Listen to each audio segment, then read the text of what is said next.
வைமுலைப்பால் மனம் கொண்ட செவ்வாயும் அறம் கொண்ட களிமையும் 12 கண்மலரும் சிரம் கொண்ட மலை விரைந்தும் சேவடியும் செந்தூரன் கரம் கொண்ட வேலும் எந்த கண்ணை விட்டு நீங்காவே. திருச்சிற்றம்பலம். எல்லாருக்கும் என்னுடைய வணக்கத்தை முதலில் தெரிவித்துக் கொள்கிறேன். திருமந்திரம்ங்கிறது ரொம்ப கஷ்டமானது. அதை ஃபாலோ பண்றது பார்த்தாக்க 10 பேர் 12 பேருன்னு இப்படி வர நம்ம நல்ல தத்துவங்களையும் அந்த இதையும் எடுத்து நம்ம சொல்றோம்.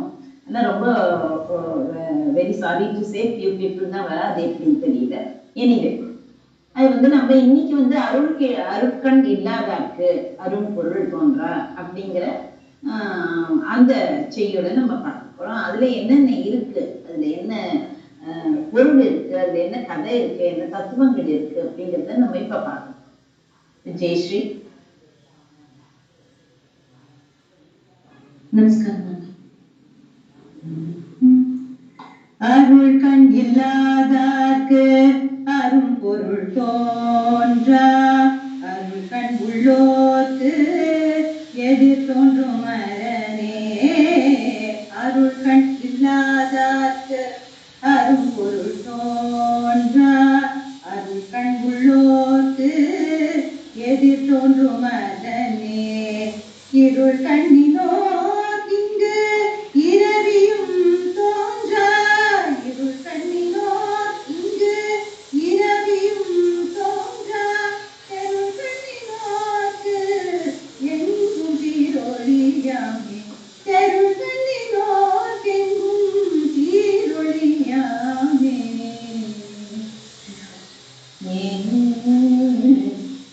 எப்போதுமே ஒரு கதை சொன்னாக்க எல்லாருக்கும் சீக்கிரம் புரிஞ்சிடும். இப்ப நம்ம சீரியல் பார்க்கறோம் இல்லையா, அது மூலமா கந்தபுராணத்தை சொன்னாக்க இன்னுமே புரிஞ்சிடும். நம்ம என்ன உபன்யாசமோ இல்லை லெக்சரோ போய் கொடுத்தது. அது மாதிரி வரகுண பாண்டியனை பத்தி இப்ப சொல்ல போறேன். வரகுண பாண்டியன் ரொம்ப சிறந்த மன்னனா இருந்தான். அவன் ரொம்ப ஆற்றல் படித்தவன். ஆற்றல் படித்தவன்னா என்ன, ஒரு மன்னனுக்கு என்னென்ன வேணுமோ, அதாவது ஒரு யாரான குற்றம் புரிஞ்சா கூட அதை எப்படி அதை ஹேண்டில் பண்ணணும் அப்படிங்கிறத தெரிஞ்சுக்கணும். பாண்டிய நாட்டையும் சோழ நாட்டையும் சேர்ந்து, பாண்டிய நாடு எங்க இருக்கு, சோழ நாடு எங்க இருக்கு, ரெண்டுத்தையும் சேர்த்து அவன் ஆண்டு வந்தான். இப்போ பாண்டிய நாட்டு மண்ணான பாண்டிய நாட்டு உங்களுக்கு முக்கியமானது தெரியும் இல்லையா, மதுரை. அந்த மதுரையில தங்கி சோழ நாட்டையும் தன்னோட ஆணையனை கீழே வச்சு அவன் ஆண்டு இருக்கலாம், அல்லது சோழ நாட்டு தலைநகரான ஒரே ஊர்ல தங்கி தன்னுடைய ஆட்சியை நடத்தி இருக்கலாம் அப்படின்னு. அதாவது இங்கேருந்து அதை இல்லை அங்கேருந்து இதை அப்படின்னு ஊகிக்கப்படுகிறது. ஜஸ்ட் ஒரு அனுமானம் தான். ஆனா அவன் சோழ நாட்டுல உள்ள திருவிடமருதூர் இருந்துட்டு ஆட்சி புரிஞ்சு வந்தான் அப்படிங்கிறது ரொம்ப நிறைய பேர் சொல்றதுனால அதுதான் இருக்கும் அப்படின்னு நமக்கு தெரியுது. அதே சமயம் என்ன பண்ணினா அவன் மதுரைக்கு போனான். மதுரைக்கு போயிட்டு இருக்கிறது நம்ம எல்லாம் எப்படி நம்ம பிள்ளையாட்டுக்கோ பொண்ணாட்டுக்கோ போயிட்டு வர மாதிரி அவனும் மதுரைக்கு போயிட்டு வந்தான். சமயம் அங்க போயிட்டு, ஆனா பெரும்பாலும் திருவிடமருதூர்ல தான், மதுரையும் எங்கேயோ இருக்கு, அதெல்லாம் கேட்கக்கூடாது, அங்க இருக்கே இங்க இருக்கேன், அவளுக்குலாம் ரொம்ப ஈஸி போறதுலாம். ஆனா அதிகமா திருவிடமருதூர் தான் அவன் இருந்தான். ஏன் இப்படி? ஏதாவது ஒரு காரணம் இருந்தா தானே ஒரே ஒரு இடம் அவனுக்கு பிடிச்சு போய் இருக்கணும் இல்லையா. அவன் குழந்தை பிறகுல இருந்தே சிவலிங்க வழிபாட்டுல ரொம்ப ஒன்றி இருந்தான். சின்ன வயசுலயே சில பேருக்கெல்லாம் ஒவ்வொரு இஷ்ட தெய்வம் இருக்கும், அது ரொம்ப பற்று வச்சிருந்தான்னா அதுதான் காரணம் அப்படின்னு எல்லாரும் சொல்றாங்க. எந்த ஒரு பெரிய சிவலிங்கத்தை பார்த்தா கூட அவன் என்ன பண்ணுவான், அங்கேயே தங்கிடணும், அங்கேயே இருக்கணும், அங்கேயே பார்த்து மகிழணும் அப்படின்னு. அப்போ அவன் வச்சிருந்ததுதான் காரணம். எந்த ஒரு பெரிய சிவலிங்கத்தை பார்த்தா கூட அங்கேயே தங்கணும்னு நினைச்சுப்பான். ஒரு நல்லெண்ணம் இருந்தது. அவ்வளவு பக்தி அவனுக்கு சிவபெருமானிடம். அப்போ தஞ்சை பிரகதீஸ்வரர் கோவில் நீங்க எல்லாம் பார்த்திருப்பேன், பார்க்காட்ட கூட நீங்க படிச்சிருப்பீங்க. பெரிய கோவில் அது. அந்த இதை ஒரு கல்லால கட்டினது, அது ஒரு கேள்வி எடுத்துருந்தா என்னென்னமோ அது கதையெல்லாம் சொல்லுவாங்க. அப்ப அந்த கோவில் இல்லாத காலமா இருந்தது. பிரகதீஸ்வரர் கோவில் ஆலயம் தான் பெருசு அப்படின்னு நம்ம சொல்லுவோம். ஆனா அது இல்லாத காலமா இருந்ததுனால அப்ப என்ன பண்ணா, சின்ன சின்ன கோவிலுக்கெல்லாம் போயிட்டு வந்தான். அப்ப திருவிடமருதூர்ல அவங்க மகாலிங்க சுவாமி இருக்கார் இல்லையா, அந்த மகாலிங்க சுவாமி எழுந்தருளி இருந்தார் இல்லையா, அதனால அவன் உவகையோட அங்க வந்து அரசாட்சி புரிந்ததோடு தினந்தோறும் இந்த சிவபெருமானியும் இந்த சிவலிங்கத்தை தவறாம தரிசிச்சுட்டு வந்தான். அருட்கண்ணை பெற்றிருந்தான் அந்த மன்னன். ஒரு நாள் என்ன பண்ணா, மகாலிங்க ஆலயத்துக்கு அப்படியே போயிட்டே இருந்த போது வழியில ஒரு வேப்ப மரத்தை கண்டான். வேப்ப மரத்தை பார்த்த உடனே அதுல நிறைய, நீங்க எல்லாம் வேப்ப மரத்தை தான் பார்த்திருக்கேன், நிறைய பழம் எல்லாம் தொங்கி நீங்க பார்த்துருக்கோம். பச்சையா இருக்கும், அது பச்சை வந்து மஞ்சளா போயிடும். பழுத்த பழம் எல்லாம் தொங்கிட்டு அதை பார்த்த உடனே அவன் பிரமிச்சு போயிட்டு அப்படியே விக்கிச்சு நின்னுட்டான். அந்த பழத்துல அவன் வந்து உள்ளம் வந்து ஈடுபட்டுருது. நம்ம வந்து மாங்காவை பார்த்தா உடனே பறிச்சு சாப்பிடணும், இதை பார்த்தா இது பண்ணணும்னு இருக்குமே, இவனுக்கு வேற மாதிரி எண்ணம் ஏற்பட்டுது. எதனால அப்படின்னா, அவற்றை சின்னணும் அப்படிங்கிற எண்ணமே கிடையாது. அது வந்து திங்கிறதெல்லாம் காகத்தோட வேலை, இந்த பறவைகள்லாம் தான் திங்கும்.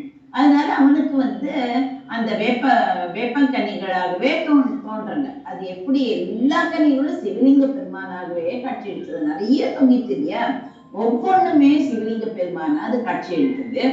உடனே அந்த மரத்துக்கு வந்து என்ன பண்ணா, இவன் வந்து சிவலிங்கம் ஆயிருக்கு அப்படின்னு மேல் விதானம் அமைக்கணும்னா ஒரு கூரை அமைக்கணும் அப்படின்னு அவன் நினைச்சான். அவன் வந்து அதனால மேல் விதானம் அமைக்கணும்னு அவனுக்கு ஒரு எண்ணம் உதிச்சுது. அந்த மரத்துக்கு மேல விதானம் அமைப்பதற்காக தன்னோட அமைச்சர் உடனே, அவனுக்கு என்ன ஆழ்படையெல்லாம் இருக்கு இல்லையா, உடனே ஒரு கட்டளையை இது பண்ணிட்டாக்கா அவ வந்து ஏற்பாடு பண்ணிடுவான். இருந்தாலும் அது சொல்றதுக்கு மனசு வேணும் இல்லையா, தன்னோட தந்தை சொல்றதை கவனமா கேட்டு அது மாதிரியே அவன் இருந்தான். அதனால வந்து தன்னோட அமைச்சர்கள் எல்லாம் கட்டளையிட்டான், அதாவது அதுக்கு ஒரு விமானம் அமைக்கணும் அப்படின்னு. அப்புறம் 2000 ஆண்டுகளுக்கு முன்னாடி பழனியில இது ஒரு செட்டு. இது இவனை பத்தி, ஏன்னா இவன் எப்படி வந்து சிவபெருமானிடம் ரொம்ப பக்தியாகவும் ஆசையாகவும் இருந்தான் அப்படிங்கிறத சொல்றதுக்காக தான் நம்ம இதை சொல்றோம். இப்ப 2000 ஆண்டுகளுக்கு முன்னாடி பழனியில வந்து பேகன், உங்களுக்கு எல்லாம் தெரியும், இந்த 7 பெரு வெள்ளல்கள்னு இருப்பா, அதுல வந்து ஒருத்தன் பேகன். அந்த மன்னன் ஆண்டு வந்தான்.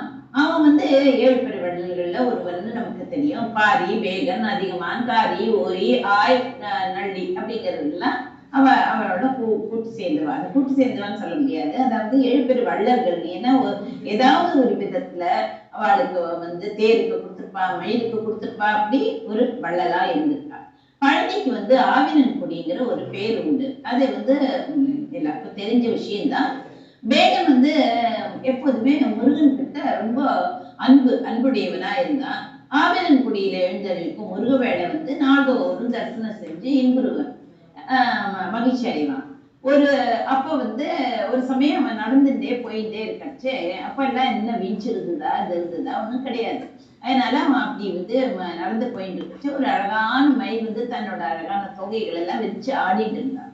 அது என்ன பண்ணோம்னா, எப்போதுமே மயில் என்ன பண்ணும், ஒரு சிரித்துக்கும், அது ஆடச்சே சிரித்துக்கும், அது வந்து அந்த தொகையை விரிக்கச்சையும் சிரித்துக்கும்.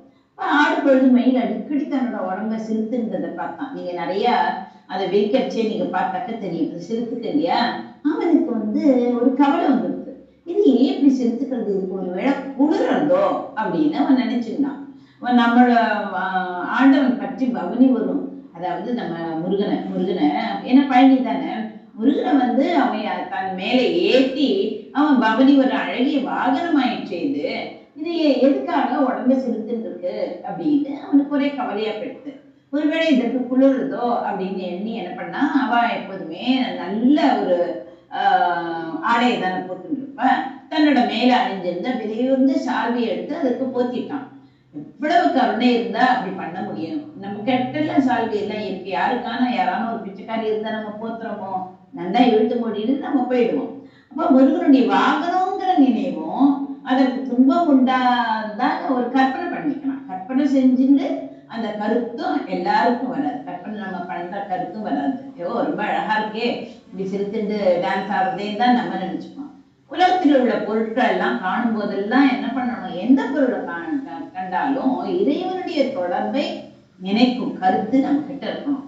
அதனோடு இணைந்து பார்க்கும் அருள் கண்ணும் படைச்சிருக்கணும். நமக்கும் ஏன் படைக்க முடியாது, அருட்கண் படைக்கணும்னு அதுக்கு ஏதாவது தனி ஒரு கண்ணா, அந்த கண்ணுனால மற்ற பொருட்களை பார்த்து நம்ம வந்து அதுல வந்து இறைவனோட சம்பந்தப்படுத்தணும். அப்படிப்பட்டவன் தான் வேகன்.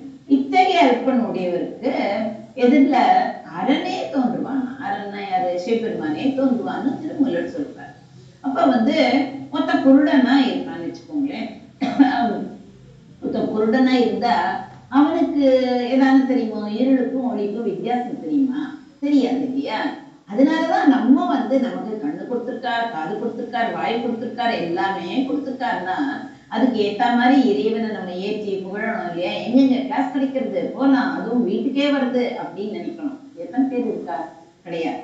ஏன்னா நம்ம ரொம்ப நாள் இருக்க போறோம், நம்ம தான் ஆதிக்கம் பண்ண போறோம்னு நினைச்சுக்கா? கிடையவே கிடையாது. நம்ம வந்து அனித்தமானவர்கள், எப்ப வேணாலும் போகலாம். இறைவனை நாடணும், இறைவன் கிட்ட போகணும் அப்படின்னா, அதாவது அடுத்த வாழ்க்கை வரும். ஆனா அடுத்த வாழ்க்கையை நல்லா அமையணும் அப்படின்னா இந்த வாழ்க்கையில நம்ம ஏதான புண்ணியம் செஞ்சாதான், ஏதான படிச்சாதான் நமக்கு அது மாதிரி வரும். இப்ப நம்ம பேங்க்ல போட்டு வச்சாதான் நம்ம உடம்பு சரியில்லைன்னா ஹாஸ்பிட்டல்ல 5 லட்சம் 6 லட்சம் ஏதோ ஒன்று சொல்றாங்க இல்லையா, லட்சத்துக்கு மேல அந்த பணம் நமக்கு பயன் பெறும் இல்லையா? அது மாதிரி நம்மளும் புண்ணியங்களையும் நல்ல நல்ல நல்ல விஷயங்களை படிச்சு படிச்சு நம்ம அதை சேர்க்கணும். அது மாதிரி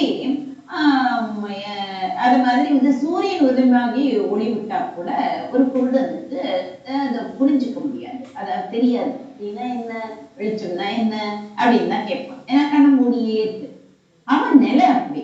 சூரியன் ஒளியும் அதனை கொண்டு பார்க்கும் பொருட்களும் அவனோட முன்னாடி இருக்கும். அவன் கண்ணுல ஒளி இல்லை, அவன் எல்லாமே அப்படி அப்படியே தான் இருக்கான். ஆனா இதுல என்ன குற்றம்? அவன் கண்ணுல ஒளி இல்லை, அதனால சூரியனே இல்லைன்னு நம்ம சொல்லிட முடியாது இல்லையா? அப்படியே கண்ணு இருந்தும் இறைவன் அருள் வந்து தொடர்பு இல்லைன்னா உண்மை வந்து சிறிதும் தோன்றாது. எங்கேயும் இறைவன் மயமாக இருக்கிறது நம்ம வந்து காணும் பார்வை நமக்கு இருக்கணும். ஒரு கிழவர் இருந்தார், அவருக்கு சாலேஸ்வரம் வந்துருச்சு. சாலேஸ்வரம்னா கேட்ராக்ட்னு சொல்றோம் இல்லையா, அது. அதனால அவருக்கு வந்து புஸ்தகத்தை வந்து சரியா படிக்கவே முடியல. அதை சொல்லி சொல்லி கஷ்டப்பட்டு இருந்தது. ஐயோ என்னால புஸ்தகமே படிக்க முடியல அப்படின்னு சரின்னு வைத்தியத்தை காமிச்சார். இது வந்து எப்போதுமே எல்லாருக்கும் நடக்கிற விஷயம்தான். சரி கண்ணாடி வாங்கி போட்டுட்டார். அப்படி கூட அவரால் நன்றாக படிக்க அப்புறம் அதுக்கப்புறமா வந்து அவருக்கு கொஞ்சமா தான் தெரிஞ்சு, அப்படி கூட கொஞ்சமா தெரிஞ்சு, ஆனா படிக்க முடிஞ்சது. சரி, இந்த மாற்றத்தை வந்து பக்கத்துல ஒரு வீட்டுல உட்காந்துக்கலாம்.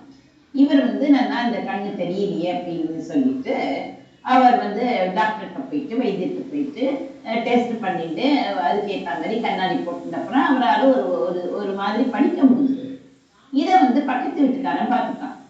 கண்ணாடி போட்டாக்க பக்கத்து வீட்டுக்காரன் நல்லா படிக்கிறானே, அப்போ வந்து நம்மளும் போலாமே அப்படின்னு அவன் நினைச்சான். அவனுக்கு வந்து ரொம்ப நாட்களாவே இந்த சிறிய எழுத்துக்கள்லாம் இருக்கு இல்லையா, அந்த சின்ன சின்ன எழுத்துக்கள்லாம் இருக்கிற புத்தகத்தை படிக்கணும் அப்படின்னு ஆசை இருந்தது. உடனே என்ன பண்ணான், தன்னோட பக்கத்து வீட்டுக்காரன் எங்க போனானோ, ஏன்னா அந்த கடையில ஒரு மேஜிக் இருக்குன்னு நினைச்சிருக்கான். அதனால அதே கண்ணாடி கடைக்கு அவன் போனான். அங்க அவனுக்கு நிறைய கண்ணாடி வகை வகை வகையா, உங்களுக்கு தெரியும், நீங்க பார்த்துருப்ப, எல்லாருமே பார்த்துருப்ப, எடுத்து போட்டுண்டான். அப்ப புத்தகத்தை எடுத்து படிச்சான், எடுத்து பார்த்தான், படிக்கல பார்த்தான். அப்ப வேறொரு மூக்கு கண்ணாடி, அது தெரியல அவனுக்கு, எழுத்துக்கள்லாம் தெரியல. அப்புறம் வேறொரு கண்ணாடியை போட்டு அது மாதிரி கண்ணாடியை கொடுத்துட்டு எல்லாத்தையுமே போட்டு போட்டு பார்த்தான். புத்தகத்தை எடுத்து பார்த்தான், எழுத்துக்கள்லாம் அவனுக்கு தெரியவே இல்லை. எனக்கு தெரியலையே, கடைக்காரர் பேரை சொல்லி எனக்கு தெரியவே இல்லையே அப்பா அப்படின்னு வேறொரு மூக்கு கண்ணாடியை அவனிடம் கொடுத்தான். அப்படியே போட்டு பார்த்தான், அப்போதும் அவனுக்கு தெரியல. கொட்ட எழுத்தா உள்ள புஸ்தகத்தை எடுத்து கொடுத்து பார்த்தா வந்து கடைக்காரன் அதையும் அவனால வாசிக்க முடியல. கடைக்காரன் மீண்டும் 4-5 கண்ணாடிகளை மாற்றி மாற்றி அவனுக்கு கொடுத்து படிக்க சொன்னார். ஒன்று கூட அவனுக்கு தோதாக வரல. அப்ப வந்து இதெல்லாம் நம்ம சின்ன வயசுல படிச்சிருக்கோம். கடைக்காரன் வந்து பேச்சுவார்த்தையில அந்த மனுஷன் பார்த்து, என் சார் நீங்க எது வரைக்கும் படிச்சிருக்கேன் அப்படின்னு கேட்கலாம். அப்பதான் உண்மை புலப்பட்டு எல்லாருக்குமே, அதாவது எனக்கு படிக்கவே தெரியாதே, அதற்கு தானே நான் கண்ணாடி போட்டுக்கொள்ள வந்தேன் அப்படின்னு சொல்லிட்டார்.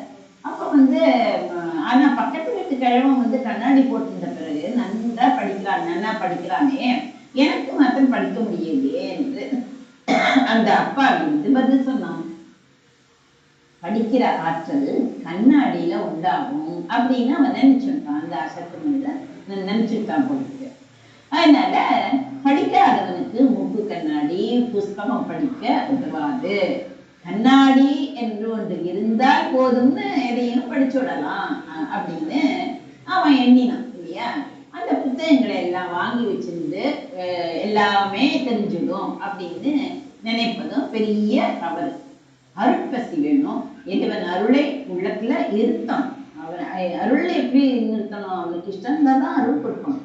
ஆனா அந்த இறைவனோட நாமங்களையான சொல்லணும். பூஜை உட்காந்து பூஜை பண்ணுங்க, டைம் இல்லை, நான் எங்க வேணாலும் பாத்ரூம்ல ஒரு 10 நிமிஷம் உட்கார மாட்டேடா, அப்ப கூட நம்ம சொல்லலாம். அதாவது இறைவனோட அந்த நாமங்களை சொல்லலாம். முருகா முருகா முருகா முருகா, சிவசிவ சிவசிவ சிவ, வேற ஒண்ணுமே வேண்டாம், அது சொன்னாலே போதும். அது மாதிரி இறைவன் அருளை உள்ளத்துல இருத்தி படித்தா அதற்கு முன் புலனாகாத பொருள் எல்லாம் விளங்கிடும். அதனால இருட்கண்ணினோருக்கு இங்கு இரவியும் தோன்ற, இரவின்னா சூரியன், இரவியும் தோன்றா தெருட்கண்ணினோருக்கு எங்கெங்கும் சீரொழியாமே அப்படின்னு திருமூலர் சொல்றார். அருட்கண் உடையவர்களுக்கெல்லாம் உலகம் எல்லாம் இறைவன் உருவமாவே தோன்றும். அருட்கண் உடையவர்களுக்கு எல்லாமே நன்றாவே தோன்றும். இன்னைக்கு கூட நான் ஒரு தினமலர்ல யார்கிட்ட இருக்கோ வாங்கி படிங்கோ. அதாவது துரோணாச்சாரியார் சொல்லியிருக்கார், நீ 2 பேரையும் துரியோதனையும் தர்மரையும் அழைச்சு, துரியோதனா நீ நல்லவாளெல்லாம் நீ யாரு இருக்கான்னு பார்த்து அவளை அழைச்சுவா, யாரும் ஒரு நல்லவனையான அழைச்சுவான். அட் த சேம் டைம் தர்மபுத்திரன்கிட்ட சொன்னா, நீ கெட்டவன் யாரும் இந்த உலகத்துல இருக்கான்னு பார்த்து நீ அழைச்சுவாங்க. முதல்ல துரியோதனன் போறான், அவனுக்கு எல்லாமே கெட்டவாளா தெரியற, நல்லவாளே தெரியல. ஏன்னா அவன் குணம். நம்ம மஞ்சள் கண்ணாடி போட்டுட்டாக்கா எல்லாருமே மஞ்சளா தருவா, பச்சை கண்ணாடி போட்டுட்டா எல்லாருமே பச்சையா தெரியுறாங்க. அது மாதிரி இவனோட குணம் அப்படி கெட்ட குணம், அதனால எல்லாருமே கெட்டவாளா தெரியல. தர்மபுத்திரனும் அதே மாதிரி அவன் நல்லவன், அதனால கெட்டவனே அவனுக்கு தெரியும். 2 பேரும் அது மாதிரி சொன்னான். அப்ப பாக்கி இருக்கிற ஸ்டூடெண்ட்ஸ் எல்லாம், சீடர்கள் எல்லாம் கேட்டாலாம், அவன் எப்படி ஒண்ணு நல்லவன் இருக்கணும், ஒண்ணு கெட்டவன் இருக்கணும், அது எப்படி அப்படி இருக்கு அப்படின்னு சொன்ன உடனே, இல்ல அவளோட அந்த ஆங்கிள் பார்வை இருக்கு இல்லையா, அது அப்படிப்பட்டது. அதனால நம்ம நல்ல பார்வையா ஆரம்பத்திலேயே நம்ம அப்படி ஒரு பழக்கப்படுத்திக்கணும் அப்படின்னு சொன்னாங்க. அதனால அருட்கண் உடையவர்களுக்கு உலகம் எல்லாம் எப்படி இருக்கும்? இறைவன் உருவமாகவே தோன்றும். அதனால எப்போதும் அது பழக்கப்படுத்திக்கணும், திடீர்னு அப்படி வராது. அதனால அவர்களுக்கு வருவன எல்லாம் என்னென்ன வருதோ எல்லாமே நன்மைகளே என்று சொல்லவும் முடியாது.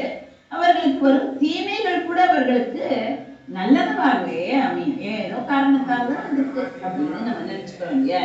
நல்லனவாகவே மாறிடும் கூட நம்ம சொல்லலாம். குணங்கள்ல ஆண்டவனை கண்டு கழிப்பது போல குற்றங்களிலையும் அவன் உருவத்தையே கண்டு கழிப்பார்களாம். அதை ரொம்ப ஞானிகள். அதனால குற்றம் நீ, குணங்கள் நீ, கூடல் ஆலவாயிலாய் அப்படின்னு சம்பந்த பெருமான் கூட சொல்லுவார். ரோஜா பூவை பார்த்ததும் மரநூல் ஒருவன் எக்ஸ்பர்ட், அவன் என்ன பண்ணுவான், அதோட முள்ளையும் அதோட அங்கமா பார்க்கலாம், அதோட ரோஜாவோட ஒரு பார்ட்டா பார்க்கலாம். ஆனா நமக்கோ முள்ளும் மலரும் ஒன்றுக்கொன்று முரணாவே நமக்கு தென்படுறது இல்லையா? அதனால நமக்கு எல்லா புலன்களும் இருந்து கூட அவைகள் யாவும் செவ்வையாக அமைஞ்சுடாது. சில பேருக்கு காது கொஞ்சமா தான் கேட்கும், சில பேருக்கு வாய் சரியா பேச மாட்டா, கண்ணு சரியா தெரியாது. அதனால செவ்வையாக அமைஞ்சிடும் அப்படின்னு நம்ம சொல்ல முடியாது. அது நான் மலர்களை பார்க்கிறோம் இல்லையா, நம்மோட மூக்கு அந்த மலரோட மனத்தை முழுசுமா நல்லா உணர்றதோ இல்லை. அது அந்த கலரை நம்ம அனுபவிக்கிறோமோ அதுவும் இல்லை. தாமரை மலர்ல மென்மையான மனம் இருக்கு அப்படின்னா அது பலருக்கு வேடிக்கையா இருக்கு. நம்ம சொன்னாக்க தாமரை மலரை எடுத்து பாரு, அதுல மென்மையான மனம் இருக்குன்னா சில பேர் சிரிப்பா, இது இந்த பைத்தியங்களுக்கு எதோ சொல்றது. அது மாதிரி அது பலருக்கு வேடிக்கையா இருக்கு. நம்ம சுற்றி புகையும் புழுதியும் சூழ்ந்து கொண்டிருக்கு. இந்த பொல்யூஷன் சொல்றோம் இல்லையா, நம்முடைய மூக்கு மரத்தை விட்டது நெடியாக இருந்தா நல்லா தெரியுது. இப்ப பர்ஃபியூம் போட்டா எந்த ரூம்லயோ போட்டா நமக்கு தெரியுது, இல்ல பண்ண இங்க ஏதோ கேஸ் லீக் ஆனா அது தெரியுது, அப்படி எல்லாம் தெரியுது, அது நெடி. ஆனா ரோஜா பூவின் மனம் ஓரளவு தான் தெரியுது, அது நல்ல மனம் இல்லையா, அது ஓரளவு தான் தெரியுது. தாமரையின் நறுமணம் கொஞ்சம் கூட தெரியறதே கிடையாது. நம்மளோட மூக்குல இருக்கிற நரம்பு எல்லாம் மென்மையை இழந்து விட்டனே சொல்லணும். ஏன்னா ஆரம்பத்திலேருந்தே நம்ம இது மாதிரி அந்த நுகர்ந்து அதோட வேல்யூவே போயிடுது அப்படின்னு தான் நம்ம சொல்லலாம். தாமரை மலர் மனத்தை இழந்து விட்டா குயில் கூப்பிட்டு, ஆனால் அது நம்மளோட காதுல விழறதே கிடையாது. அது மாதிரிதான் விளம்பரத்துக்காக தெருல வந்து ஒலிபெருக்கி வச்சு இரவும் பகலும் முழக்கத்தையும் மோட்டார் ஓசை நம்ம வந்து இந்த ரோடு சைடு இருக்கும், ரோடு சைடே வேண்டாம், எங்க இருந்தாலும் அதுவும் புல்லட் இருந்துன்னாக்க அதுல கேட்கவே வேண்டாம். அப்படி வன்மையான பல ஒலிகளை கேட்டு கேட்டு கேட்டு நம்மளோட காது ஜவ்வுகள்லாம் என்ன ஆயிடுது, நன்மை அடைந்து விட்டன. அதாவது மரத்து போய் அதோட செயலே எழுந்து விட்ட மாதிரி ஆயிடுது. அதனால சில நுட்பமான ஒலிகளை எல்லாம் கேட்கும் மென்மை நம்மளோட காதுகளுக்கு அது போயிடுது, அந்த வேல்யூ போயிடுது. வண்டு முரல்கிறது அப்படின்னு நம்ம சொன்ன பாட்டுலதான், நம்ம பாட்டுலதான் பார்க்கிறோம், அதெல்லாம் பொய் அப்படின்னு கூறிடும். ஆனா அருட்கண்ணை பெற்றவர்களுக்கு உலகம் முழுதும் ஆண்டவன் உருவமாகவே தெரியும். தென்படும் கூட சொல்லலாம்.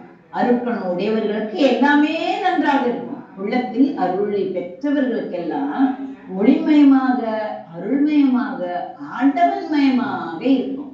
நிழலை கண்டு பேய் பிசாசு நிறைய பேர் குழந்தைகள்லாம் அப்படித்தான் நிழலை பார்த்த உடனே பயந்துருவாங்க. ஏன் இந்த அலெக்சாண்டர் வம்சம் இல்லையா, அவனோட குதிரையே ரொம்ப முரண்டு பிடிக்குமா. அப்புறம் யாராலையும் அதை அடக்கவே முடியல, அவ்வளவு முரண்டு பிடிக்கும். கடைசியில அலெக்சாண்டர் சின்ன வயசுலயே அதை கண்டுபிடிச்சு, ஓ அதோட தன்னோட நிழலை கண்டே அது மிரண்டு போறது அப்படின்னு அவன் கண்டுபிடிச்சு அதுக்கு ஏதோ சரி பண்ணி அந்த முரட்டுத்தனத்தை அவன் சின்ன அதாவது முரட்டுத்தனத்தை தீர்த்தான்.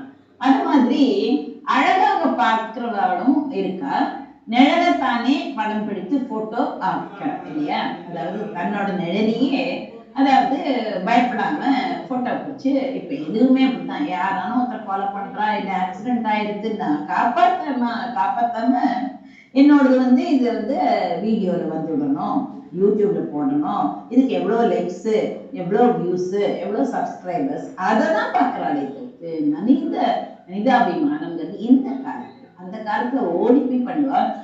வசதி இல்லை, இந்த காலத்துல எல்லா வசதியும் இருந்து என்ன பண்றா, அவ வந்து ஒரு காட்சி பொருளா தான் பாக்குறாளே தவிர்த்து போட்டோ ஆக்கிடுறாள். அது இருள்மயமான நிழல் தான். ஆனா அதுவே உருவத்தை காட்டுறது அல்லவா. அதாவது அந்த நிழலும் இருக்கும், எதுமா இருந்தாலும் உருவத்தை காமிக்கிறது இல்லையா. அப்படிதான் மற்றவர்கள்லாம் அஞ்சர பயப்படுற அந்த இருளிலும் ஒளியை காணும் ஆற்றல் அருட்கண் உடையவர்களுக்கு அமைகிறது. எத்தனையோ பேர் குருடா இருக்கா.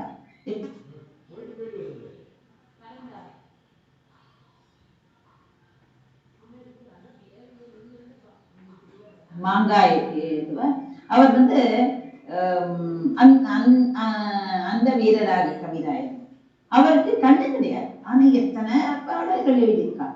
அதை என்ன பண்ணுவா, முதுகுல எழுத சொல்லுவாராம், இப்படி எழுது அப்படின்னு. அந்த முதுகுல எழுதி இவர் சொல்ல சொல்ல அதை எழுதி அதுக்கு அப்படிதான் படிச்சார்.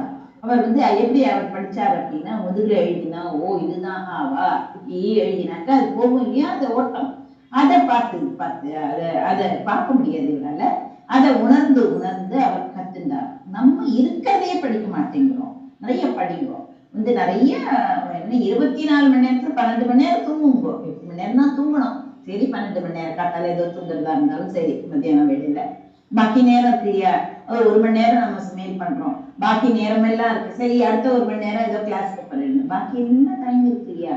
அதை வந்து நீங்க வகுத்து வச்சுக்கோங்க.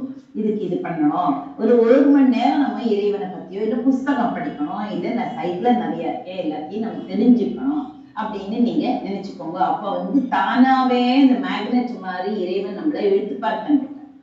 சரி, அதுக்கு வந்து இப்ப நிழலை பத்தி நம்ம பார்த்தோம். நிழலையே போட்டோ பிடிக்கிறவாளும் இருக்கா, நிழலை பார்த்து பயப்படுறவாளும் இருக்கா.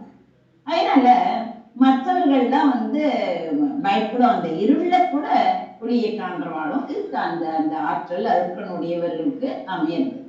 இப்ப திருமூலர் சொல்றத நம்ம பார்க்கலாம். திருமூலர் என்ன சொல்றார், அருள் கண் இல்லாதார்க்கு அரும் பொருள் தோன்றா, அருட்கண் உலோர்க்கு எதிர் தோன்றும் அரணே, இரு கண்ணினோர்க்கு இங்கு இரவியும் தோன்றா, பெருட்கண்ணினோர்க்கு எங்கும் சீரொழியாமே அப்படின்னு திருமந்திரம் சொல்றது. அதாவது கண்ணுனால நாம் பார்க்கும் பார்வையில எத்தனையோ வகைகள், எத்தனையோ ஆங்கிள் இருக்கு. இப்ப ஒரு மரத்தை பார்த்த மரம் இருக்கு, இல்ல ஒரு கல் இருக்குன்னு வச்சுக்கோங்களேன். இந்த கல் இருக்கா இருந்தாக்க ஒரு ரவுடி பெரிய ஒரு சுமாரான கல் சைஸ்ல இருக்கு. அப்ப ஒரு ரவுடி என்ன பண்ணுவான், அதாவது அந்த மனசு சரியா இல்லாதவன் என்ன பண்ணுவான், இந்த கல்லை எடுத்து நம்ம வந்து எவன் தலையால போடலாமா அப்படின்னு. இன்னத்த வந்து ஒரு பாட்டி வரான்னா, ஓஹோ நம்ம வடாலாம் நம்ம போடுறோமே மாடியில பறக்க, அப்படி இந்த கல்லை எடுத்து ஒரு பக்கமா வைக்கலாமே அப்படின்னு அவன் நினைப்பான். இன்னொரு இதுவே வந்து சிற்பம் படிக்கிறவன் என்ன பண்ணா, ஆஹா இந்த கல்லுக்குள்ள கிருஷ்ணர் இருக்காரு, முருகன் இருக்கார், சிவன் இருக்காரு அப்படின்னு அதை எடுத்து அவன் படிப்பான். அதனால எல்லாமே நான் பார்க்கும் பார்வையில தான் எத்தனையோ வகைகள் இருக்கு. அதனால கண்ணை திறப்பதனால் மாத்திரம் எதிரே உள்ள பொருள் தெரிஞ்சுடும் அப்படின்னு நினைக்கிறது தவறு. இப்ப நம்ம நல்ல கண்ணு இருக்கு, நான் எல்லாம் பார்க்கிறேன், பார்த்தா என்ன அதுல என்ன உட்பொருள் இருக்கு, என்ன இருக்கு, அதுல தெய்வம் இருக்கு அப்படின்னு தான் நம்ம தெரிஞ்சுக்கணும். அதனால வெறும் கண்ணு இருக்கிறவா எல்லாரும் அதுல வந்து அந்த பார்வையில நிறைய வகையா இருக்கு அப்படின்னு சொன்னோம் இல்லையா. அதனால எதிரே உள்ள பொருள்லாம் தெரிஞ்சிடும். ஒரு மேய்ச்சி தெரியும், சேர் தெரியும், அது மாதிரி எல்லாம் இருக்கு இல்லையா. ஆனா அப்படி நினைக்கிறது தவறு. எத்தனையோ சமயங்கள்ல நாம வந்து கண்ணை திறந்து பார்த்துட்டே தான் இருக்கும். சில சமயங்கள்ல ஏதோ யோஜனையில ஆழ்ந்திருப்பதுனால அங்கே போகிறவர்களே நான் கவனிப்பதில்லை. அதாவது இப்ப இப்படி ஒருத்த போனான், திருடனே போயிருப்பான், இல்லையே நான் பார்க்கலையா, ஆனா அவன் கண்ணு திறந்தே தான் இருக்கும். இப்படியே ஒருத்தன் போனானே பாத்தியானா, இல்லையே பார்க்கல. ஏன்னா நம்மளோட கண்ணு மட்டும் இல்லை, நம்ம புத்தியும் அதுல இருக்கணும். அதாவது அதுதான் வந்து நம்ம கிளாஸ் நடத்துறச்சே நீங்க கண்ணால என்ன பார்க்கறது, ஆனா அவளோட புத்தி எங்கேயான இருந்தா நான் என்ன சொல்றேனோ அது புரியாது. திருப்புகள் கிளாஸா இருந்தாலும் சரி, வேற ஏதாவது கிளாஸா இருந்தாலும். அதனால என்ன அட்டென்ஷன், கான்சென்ட்ரேஷன், ஆப்சர்வேஷன் எது வேணாலும் சொல்லுவோம். அதுல நம்ம புத்தி ஒன்றி விடணும், பதியணும் அப்படின்னு. சில சமயங்களே ஏதோ யோஜனையில ஆண்டிருப்பதுனால அங்க போகிற வரவாள்லாம் கவனிக்க முடியாத நிலை இருக்கு. அப்ப கண்ணு வந்து அப்போ வந்து இல்ல அப்படின்னு சொல்லலாமா? நம்ம கூட வந்து யாரெல்லாம் ஒருத்தன் இடிச்சுட்டா, என்ன உனக்கு கண்ணு தெரியலையா அப்படின்னு, கண்ணு தெரிஞ்சுட்டே ஒருத்தன் இடிச்சான்னு வச்சுக்கோங்களேன், அதெல்லாம் நம்ம நிறைய எக்ஸ்பீரியன்ஸ் பண்ணணும். அதனால கண் பார்க்கும்போது என்ன பண்ணணும், கருத்து எங்கேருந்து வருது, புத்தியிலேருந்து, சிந்தனைன்னு சொல்லுங்க இல்ல மூளைன்னு சொல்லுங்க. அதனால அந்த கண்ணு பார்க்கும்போது என்ன ஆகும், அந்த கருத்தும் அதனோடு இணையணும், ஒன்றணும், ரெண்டு சேரணும். இப்போ ஒரு மியூசிக் இருந்தா தாளமும் இருக்கணும், ஸ்ருதியும் இருக்கணும், அந்த பாட்டும் இருக்கணும் இல்லையா. எல்லாம் சேர்ந்தாதான் பாடல்னு சொல்றோம். அது மாதிரிதான் இப்ப இந்த ஒரு டான்ஸ்ன்னு இருந்தா அது மாதிரிதான் பேரதம்னு இருக்கு இல்லையா, அது மாதிரிதான் அது எல்லாமே. அதனால எல்லாம் இணைஞ்சாதான் பேசணும். அப்போதுதான் எதிர இருக்கிற பொருளோட உருவத்தை ஒருவன் பார்க்க அனுபவம் ஏற்படும், பார்த்த அனுபவம். சில வந்து என்ன பண்ணுவா, கண்ணை வந்து பாதி வீழ்ச்சுட்டே தூங்குவா. நிறைய பேர் பார்த்துட்டு பாதி கண்டு திறந்துட்டு பாதி மூடி இருக்கும். கண் விழிச்சிருந்தாலும் அவர்களுடைய மனம் என்னவோ விழிச்சிருக்காரு இல்லையா, ரெண்டும் இருக்கணும். அதனாலதான் பார்க்கும் அனுபவம் அவளுக்கு உண்டாகிறது கிடையாது. அதனால கண்ணும் கருத்தும் என்ன பண்ணணும், ஒன்றுபடணும். ஒன்றுபடும் போதுதான் நம்ம பார்க்கணும். கண் அப்பொழுது பயன்படுது. கண்ணு இருக்குன்னு நம்ம சில பேருக்கு கண்ணு குருடா இருக்கு இல்லையா, ஆனா அவ நம்மளோட ஜாஸ்திய வாழ்க்கையில எண்ணங்களும் அந்த ஆற்றலும் இருக்கும். நம்ம கண்ணு இருந்தும் நமக்கு வந்து கருத்தை வைக்காததுனால கண்ணு இருந்தும் பிரயோஜனம் இல்லாம இருக்கு. அதனால பார்த்தல் ஆகிய செயல் நிகழ்வை வந்து வேறு வகையாக சொன்னா வந்து கண்ணு உணர்ச்சியுடையதாக இருக்க வேண்டுமானா, அதான் வேறு வழியா நம்ம சொல்றேன் நானு. அதாவது கண்ணு வந்து ஒரு உணர்ச்சியோட இருக்கணும் அப்படின்னா அது கருத்தோடு கலந்தாதான். எப்படி கலக்கணும், ஒரே பொருளை பார்த்தா கூட அவர்கள் பார்வையின் தன்மை வந்து வெவ்வேறாக அமையுது. இப்போ எல்லாம் சொன்னோம் இல்லையா, ஸ்கல்ப்சர்ஸ் அவாய்வாள்லாம் ஒரு பொருளை வந்து யார் எந்த ஆங்கிள் பார்க்கணும், கண்ணும் கருத்துமா அப்படின்னு நம்ம சொல்லுவோம் இல்லையா. கண்ணும் கருத்துமா இருக்கணும்னு அந்த செயல்படணும் அப்படின்னு. அதனால வந்து அந்த காலத்துல வந்து ஒரு காட்டுல ஒருத்தர் இருந்தார். அவர் வந்து காட்டுலாக்கால வேலை பண்ணினார். அவர் தன்னோட ஃப்ரெண்டுக்கு வந்து ஒரு கருங்காலி மரத்தை வந்து அனுப்பி வச்சார். அது வந்து கருங்காலி மரம்லாம் ரொம்ப விலையுயர்ந்த மரம், அருமையான விலையுயர்ந்த மரம்.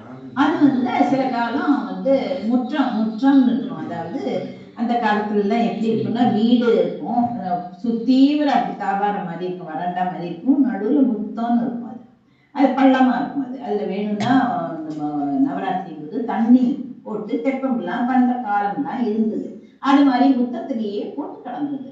அப்ப வந்து பக்கத்து வீட்டு ஒரு பாட்டி பாட்டி குடி வந்தா. அப்பதான் வந்தா, முன்னாடி இல்ல. அப்ப வந்த உடனே பாட்டி ஒரு நாள் வந்தா. அந்த மரத்தை பார்த்தா. மரத்தை பார்த்த உடனே ஆஹா, எவ்வளவு பெரிய மரம் இது. அவ வந்து கருங்காலி மரம்னு அவ சொல்லல, நல்ல வெளியுறந்த மரம்னு சொல்ல. ஆஹா, எவ்வளவு பெரிய மரம். இந்த பனி காலத்துல, ஒரு மார்கழி மாசம்னு வச்சுக்கோங்க, பனி காலத்துல வெடிக்காலம் ரொம்ப குளிரா இருக்கு. வெந்நீர்ல நான் குளிக்க வேண்டியிருக்கு, வெந்நீருக்கு விறகு கிடைக்கலையே அப்படின்னு நான் நினைச்சேன். இப்ப இந்த மரம் எனக்கு கிடைச்சாக்க அத்தனையும் வெட்டி நான் அடுப்பு எரிக்கலாம் அப்படின்னு, ரெண்டு வண்டி விறகு குறை இல்லாம இருக்குமே அப்படின்னு அவளோட தன்னோட அந்த பார்வை அப்படி சொல்லிட்டு போயிட்டான். அந்த பார்வையால அத வந்து கொள்ளி கண்ணால அந்த மரத்தை அப்படியே எரிச்சுட்டே போயிட்டான். சரி, அந்த கருங்காலி மரத்தை ஒரு தச்சன் பார்த்தான். இன்னொருத்தன் வந்தான். தச்சன் பார்க்கச்சா, அடடா, இது எப்படிப்பட்ட மரம், இவாளுக்கு தெரியாம இப்படி போட்டு வச்சிருக்காளே, இதை இப்படியே விட்டு வச்சிருக்கேன் நீங்க, இது உங்களுக்கு எங்க கிடைச்சது? இதை கொண்டு 2-3 நாட்கள்ல வந்து நான் மேஜ நாற்காலி இல்ல, உங்களுக்கு வேற ஏதாவது வேணும்னா அதெல்லாம் பண்ணி தந்துருவேனே அப்படின்னு அவன் சொன்னான். அதே ஒரு மர சிற்பி வந்தான். சிற்பின்னா தெரியும் இல்லையா, அதை கடைஞ்சு அதை வந்து ஒரு உருவம் பண்றது. மரத்தை கடைஞ்சு விதவிதமான உருவங்களை எல்லாம் செய்வதில் வல்லவன். அவன் வந்து இப்படி வைரம் பாஞ்ச மரத்தை இவ்வளவு நாட்களா நான் தேடிண்டே இருந்தேனே, ஓஹோ, இது எவ்வளவு அழகா இருக்கு அப்படின்னு அவன் சொன்னான். அவனோட துரதிருஷ்டம், எனக்கு இந்த மரம் கிடைக்கவில்லையே, இந்த மரத்துல ஆண்டவனுடைய திருவிளையாடல்களை எல்லாம் செதுக்கி வச்சு நான் வந்து அழகு பார்த்து எல்லாரும் பாக்குற மாதிரி நான் பண்ணுவேனே அப்படின்னு அவன் சொன்னான். பாட்டியும் சரி, அச்சனும் சரி, அந்த மர சிற்பி ஒரே மரத்தை தான் பார்த்திருக்கா. ஆனா அவர்களோட உள்ள கருத்து இருக்கே, அதுக்கு ஏற்றபடி வெவ்வேறு விதமாக அவர் கருத்து, அது என்ன எண்ணத்தோ அதுதானே அவ சொல்ல முடியும். அந்த கருத்துக்கு ஏத்தா மாதிரி அவளை எண்ணினார். அந்த மூவருடைய கண்களுக்குள்ளும் எந்த விதமான கண்ணு தானே இவாளுக்கு வேற ஏதோ கண் வச்சிருக்கா, ராட்சச கண் வச்சிருக்கா, இல்ல வேற ஏதாவது தெய்வ கண் வச்சிருக்கா, இல்ல, கண்ணு எல்லாம் ஒண்ணுதான். மனுஷனுக்கு கண்ணெல்லாம் ஒண்ணுதான், வேறுபாடே கிடையாது. இருந்தாலும் அந்த பார்வையிலும் குற்றம் ஒண்ணும் கிடையாது. மூவரையும் நீங்க டாக்டர்கிட்ட அழைச்சின்னு போகலாம். இப்ப 3 பேருக்கு என்ன வித்தியாசம் கண்ணு இல்ல அப்படின்னு கண்களை பரிசோதிச்சா எந்த விதமான வித்தியாசத்தையும் காண முடியாது. அவர்களுடைய உள்ளுக்குள்ள இருக்கிற அந்த கருத்துலதான் வேறுபாடு காண முடியும். நல்லவர்கள்னா அவர்கள் முகம் தாமரை போலவும், கெட்டவர்கள்னா அவர் முகம் வேறு விதமாகவும் இருக்கும் அப்படின்னு நினைப்பதற்கு கூட இடமே இல்லை. ஓ, இவா நல்லவா இல்லை அப்படின்னு அவ மூஞ்சியில தான் காமிச்சுதா? இல்லை, சாதாரணமா வந்தா இவ இப்படி பண்ணணும் அப்படி பண்ணணும்னு சொன்னா இல்லையா. மக்களே போல்வர் கயவர், அவர் அண்ணன் ஒப்பாரியாம் கண்டது இல் அப்படின்னு திருக்குறள்ல தான் நான் சொன்னேனே, இதுதான் கிடைக்காது. திருக்குறள்ல வந்து நம்ம பார்த்தா தெரியும், மக்களே போல்வர் கயவர், அவர் அண்ணன் ஒப்பாரியாம் கண்டது இல் அப்படின்னு. நல்ல மக்கள் எப்படி இருப்பார்களோ அப்படியே கெட்ட மக்களும் பார்ப்பதற்கு இருப்பார்கள். அதுல வித்தியாசம் கிடையாது. நம்ம பார்த்த உடனே ஐயோ இவன் கெட்டவன்னு சொல்ல முடியுமோ? முகத்தை இப்படியே தொங்க போட்டு வச்சுட்டு இருப்பான், ஆனா அவன் கெட்டவனா இருக்கலாம். அதனால நம்ம பார்த்த உடனே நமக்கு தெரியாது. அதனால நல்லவர்கள் கண்ணுக்கும் கெட்டவர்கள் கண்ணுக்கும் வேறுபாடு தோன்றாது. அதை நம்ம உறுதிப்படுத்தணும். நல்லவர்களுடைய பார்வையில அவர்களுடைய நல்ல கருத்து இணையது, அதுதான். அதனால்தான் நம்ம நல்லவர்கள் சொல்றோம். அதனால அது நல்ல பார்வை, குளிர்ந்த பார்வை, அன்பு கலந்த பார்வை. அந்த காரணத்தால் அவர்களோட கண்கள் நல்ல கண்கள் அப்படின்னு சொல்றோம். தீய மக்களோட கண் எப்படி இருக்கு? கோளாறு கிடையாது, இருந்தா கூட அவர்கள் பார்க்கும்போது என்ன ஆகுது, அவர்களுடைய தீய கருத்து அந்த கலந்துள்ளது. அதனால அந்த பார்வை கடும் பார்வையா இருக்கும். அதை கொண்டு அத்தகைய கண்ணை புள்ளிக்கண் அப்படின்னு சொல்றோம். கருங்காலி மரத்தை கண்ட பாட்டி என்ன பண்ணா, அதன் மதிப்பு தெரியாம இருந்தா இல்லையா, அவ சுட்டி எரிக்க நினைச்சா. அதுவே ஒரு தச்சன் என்ன பண்ணா, தன் எஜமானனுக்கு அவன் வந்து ஒரு நன்றி விசுவாசத்தோட எஜமானனுக்கு உதவணும் அப்படின்னு மேஜ நாற்காலியெல்லாம் செய்யறேன் அப்படின்னு சொன்னான். ஆனா ஒரு தொழிலாளி, அவன் பாட்டியை விட உயர்ந்த, அவன் ஒரு தொழிலாளி, அவன் வந்து கிரேடில் என்ன பாட்டியை விட வசந்தவனா நமக்கு தென்படுவான். அப்புறம் ஆனா ஒரு மனிதன் உட்காராமல் மேஜை நாற்காலிக்கு பயன் இல்லை இல்லையா. அதை வெண்ணெய் அப்படி போட்டு கடந்தா என்ன ஆகும்? வேஸ்ட் தானே. ஆனா அதே மரத்துல சிற்பியை விட்டு இறைவன் உருவத்தை செதுக்க பண்ணினா என்ன ஆகும்? அது கலைப்பொருளாகி எல்லார் மனசுக்கும் இதான். இப்ப மேஜ நாற்காலினா யாரான வரணும் உட்காரணும் அப்படின்னு. ஆனா ஒரு ஐடல், ஒரு சிலை இருக்கு, ஒரு இறைவனோட உருவம் இருக்கு, பண்ணி வச்சிருக்குன்னா யார் போறவா வரவா எல்லாரும் அதை என்ன தொட்டு கூட பார்க்க வேண்டாம். அவளுக்கு கண்ணுக்கு இறைவன் வந்து நல்ல நல்ல மனசை கொடுத்து அது மாதிரி எல்லாம் இறைவனா தோன்றி அது மாதிரி பண்ணும். அதனால அது ஒரு கலைப்பொருளாகி எல்லார் மனசுலயும் இதம் அளிக்கும். ஆமா, ஆப்பா இன்னைக்கு சுவாமியை பார்த்தாச்சுப்பா, இன்னைக்கு எல்லாமே நல்ல நடக்குமோ நடக்காது, பட் அந்த நம்பிக்கை வருது இல்லையா, எல்லாமே நல்லா நடக்கும் அப்படின்னு ஒரு இதத்தை அளிக்கிறது, நமக்கு ஒரு திருப்தி அளிக்கிறது. அவன் எண்ணத்துல என்ன ஆகும்? இன்னும் ஏற்றம். அன்னைக்கு பூரா அவன் வந்து யார் எண்ண தட்டினாலும் அதெல்லாம் விட்டுடுவான். அவனுக்கு அந்த எண்ணத்துல ஒரு ஏற்றம். ஏற்றம்னா நல்ல நல்ல எண்ணங்கள் வரும். அவன் பார்வையிலும் ஒரு பண்பு வரும், நல்ல நல்ல கண்ணு. அதுதான் அருட்கண். ஏன்னா அருட்கண்னா சிவன் வந்து நமக்கு அருளை கொடுப்பாருங்கிறது கிடையாது, நம்ம கண்ணால எதை பார்க்கிறோம் அப்படிங்கிறது. அதனால அவன் அந்த அருட்கண்ணை பெற்றிருப்பதனால்தான் நாரையையும் தேரையும் செய்யாம யாரு அந்த இவன் தச்சன் இல்லை அந்த உருவம் பண்றானே அவன் வந்து தானே புலி சிங்கம் அது மாதிரி பண்ணிருக்கலாம் இல்லையா, நாரை பண்ணிருக்கலாம், தேரை பண்ணிருக்கலாம். அப்படி பண்ணாம இறைவன் உருவத்தை செய்ய அவன் தலைப்பட்டான் இல்லையா, இதுதான் பண்ணணும்னு ஒரு மனசுல. அது கூட இறைவன் நம்ம புத்தியில நுழைஞ்சு அவன் சொன்னதுனாலதான் வரும். அதனாலதான் அருட்கண்ணன் சொல்றது. அவனோட அருள் இல்லாம எதுவுமே நடக்காது. இருந்தாலும் அந்த அருள் வரத்துக்கு நம்ம வந்து சின்ன வயசுல இருந்தே பாடுபடவே வேண்டாம், எளிமையா அவனோட நாமத்தை சொன்னாலே போதும். அதனால அந்த உருவத்தை செய்ய தலைப்பட்டான். அரும்பொருளான அந்த கருங்காலி மரம் வந்து வெறும் கருங்காலி மரமா இல்லாம வெறும் கட்டையாக தோன்றாது, என்னாச்சு? அரும்பொருளாகவே அவனுக்கு தோன்றும் இல்லையா. அந்த அருட்கண் இல்லாதற்கு அரும்பொருள் தோன்றா, அருட்கண் உள்ளோருக்கு எதிர் தோன்றும் அரணே. அருட்கண் இல்லாதவர்கள் புறக்கண்ணால் மட்டுமே ஒன்றை பார்த்தால் அதனை தமக்கு பயன்படுத்தி கொள்ள வேண்டும் அப்படின்னு இருப்பார்.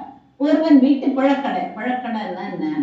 பின்பக்கம் இல்ல, ஏன்னா முன்பக்கம் வந்து கார் வைப்போம் அதெல்லாம் இருக்கும், பின்பக்கம் காலியா இருந்தா கல் சரி அதை வந்து நம்ம தோட்டம் போடலாமே அப்படின்னு தோணும். அப்ப அந்த புறக்கடையில வந்து என்னாச்சு, நிறைய பயிர்லாம் இருக்கு, கீழெல்லாம் பயிர்கள் இருக்கு, ஒரு பந்தலை போட்டு ஒரு புடலங்காய் தொங்கல். அதை வந்து ஓஹோ ரொம்ப அழகா இருக்கே தொங்குறதே அப்படின்னு நம்ம பார்ப்போமா? நம்ம யாரோ வரோம் இல்ல வீட்டுக்காரே போறான்னா அதை வந்து சமைச்சு சாப்பிடுவோம். அதை சமைச்சு சாப்பிடுவோம். அல்லது என்ன பண்ணுவான், அதை பணமாக்கிறதுக்கு நிறைய இருந்ததுன்னா என்ன பண்ணுவான், என்னதான் பண்ணுவான் இல்லையா, பக்கத்துல எல்லாம் கொடுத்தாச்சு, ஒரு தரம் தான் கொடுப்பான், எவ்ரி டைம் கொடுக்க மாட்டான், ஒவ்வொரு தரமும். அதை என்ன பண்ணுவான், அதை சந்தையில வித்து காசாக்கணும் இல்லையா. ஆனா இறைவன் அருளை நினைக்கிறவன் என்ன பண்ணுவான், இது வந்து வீட்டுல சொல்றேன், பின்னாடி கத்திரிக்காவோ இல்ல வெண்டைக்காவோ இல்ல ஏதோ ஜாஸ்தி ஆச்சுன்னா என்ன பண்ணுவான், எல்லாருக்கும் பங்கு போட்டுட்டு அதை காசாக்கணும், சரியாக்க மாட்டான், காசாக்கணும். ஆனா இறைவன் அருளை நினைக்கிறவன் என்ன பண்ணுவான், அவனது அருளையே நம்பி வாழ்கிற ஒருவன் அந்த புடலங்காய பார்க்கலாம்னு வச்சுக்கலாம். அதாவது இறைவன் அருள், முருகா முருகா சிவசிவா அப்படின்லாம் அந்த நினைச்சுட்டே இருக்கிறவன் அந்த இதை பார்க்கறான்னா என்ன பண்ணுவான், அதோட வண்ணத்தையும், அது பச்சையாக்கும், லைட் பச்சையாக்கும் இல்ல கிரே கலரா இருக்கும் அப்படின்லாம் இருக்கும் இல்லையா. அப்ப வந்து எளிமையும் கண்டு இறைவனுடைய படைப்புல வந்து ஈடுபட்டு இன்புறத்துக்கு ஆரம்பிப்பான். ஆஹா இன்பமா இருக்கே, ஆஹா இது பட்ட பாம்பு மாதிரி இருக்கே, இந்த பாம்பு வந்து மயிலுக்கு அடியில மயில் வந்து காலை வச்சுட்டு இருக்கே, அந்த சின்ன செஞ்சிறிய கால் விசால தோகை துங்க அனுகூல பார்வை வீர செம்பொன் இருக்கே, செம்பொன் மயில் இருக்கே, அந்த மயில் வந்து இதை வந்து அடக்கி வச்சிருக்கே, அது மாதிரி இருக்கோ, ஓ குண்டலினி சக்தி தான் நீளமா அப்படியே அது மேல போயிட்டு அப்படின்னு அது மாதிரி எது வேணா நினைக்கும். அத மாதிரி அவன் வந்து அதுலயே நினைச்சு இன்புற தொடங்கிடுவான். அவன் கருத்துல அருள் நினைவு இருப்பதுனால அவன் கண்ணிலையும் அந்த அருள் பொழிக்கிறது அப்படின்னு. இப்ப வந்து இந்த திருமூலரோட பாட்டு என்ன அப்படின்னா, அருட்கண் இல்லாதாக்கு அரும்பொருள் தோன்றார், அருட்கண் உள்ளோர்க்கு எதிர் தோன்றும் அரணே, இருட்கண்ணினோர்க்கு இங்கு இரவியும் தோன்றார், தெருட்கண்ணினோர்க்கு எங்கும் சீரொழியாமை. இது வந்து 7ஆம் தந்திரம். தந்திரங்கள்லாம் நிறைய இருக்கு இல்லையா, அது 7ஆம் தந்திரத்துல 14ஆம் பாடல் இது. ஜெயஸ்ரீ இன்னும் ஒரு தடவை பாடிட்டு நான் இதை முடிச்சுட்டு அதுக்கப்புறம். அதனால இதோட அர்த்தம் என்ன அப்படின்னா, திரு அருள், அந்த திரு அருளாகிய கண் வந்து வாய்க்க பெறாதவருக்கு, அதாவது அருள் கண் இல்லாதவாளுக்கு என்ன ஆகும், சிவமாகிய அந்த நுண்பொருளின் இருப்பு, இதுல சிவம் இருக்கு அதுல சிவம் இருக்கு அப்படின்னு இல்லாம தோன்றாங்க. அது யாரு, திருவருளாகிய அந்த கண்ணு வாய்க்க பெறாதவனுக்கு, அருட்கண் வாய்க்க பெறாதவனுக்கு என்ன ஆகும்னா, சிவனோட இருப்பு, சிவன் இருக்கான் அப்படின்னு தெரியாது. அந்த உலகமாகிய இந்த பருப்பொருட்கள் எத்தனையோ பொருள் இருக்கு, ஸ்டேப்லர் இருக்கு, கம்ப்யூட்டர் இருக்கு, அது இருக்கு இது இருக்கு, எத்தனையோ வீட்டுல இருக்கிற பொருள், உலகத்துல இருக்கிற பொருள், பக்கத்து வீட்டுல இருக்கிற பொருள் எல்லாத்தையும் சேர்ந்து எல்லாமே பருப்பொருள்கள். அது வந்து விசித்திரங்களா இருக்கும், விசித்திரங்கள் தான் நமக்கு தோன்றும். திருவருளாகிய கண் வாய்க்க பெற்றோருக்கு என்னாகும், சிவனது இருப்பு மட்டுமின்றி அவன் கூட புறப்பட தோன்றுவான், அவன் இருக்கான்னு அவனே காட்சி தருவான் அப்படின்னு நினைப்பாங்க. இது எதுவா இருந்தாலும் சரி, ஒளி இல்லாத கண்ணை உடையவர்களுக்கு பகலவன் யாரு, பகல்ல ஒளி கொடுப்பவன் யாரு, சூரியன். அதனால பகலவனது ஒளிதானும் தோன்றாது, இருள் மட்டுமே தோன்றும்.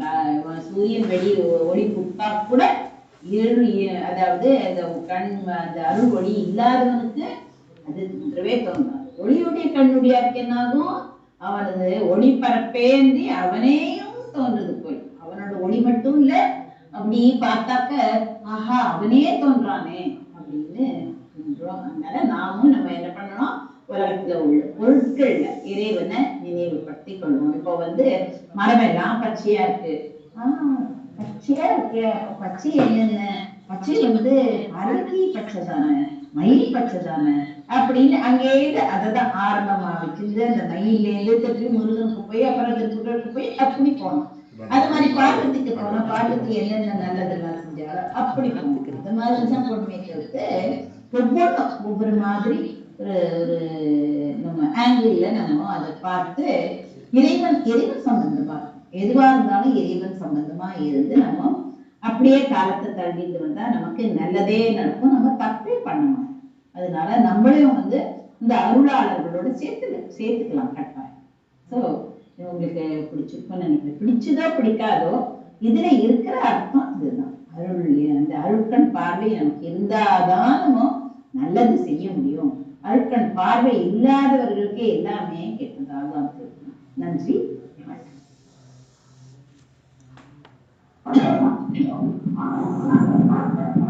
இந்த அருட்கண் சீரொளி அப்படிங்கறத பத்தி ரொம்ப அருமை. கண்ணு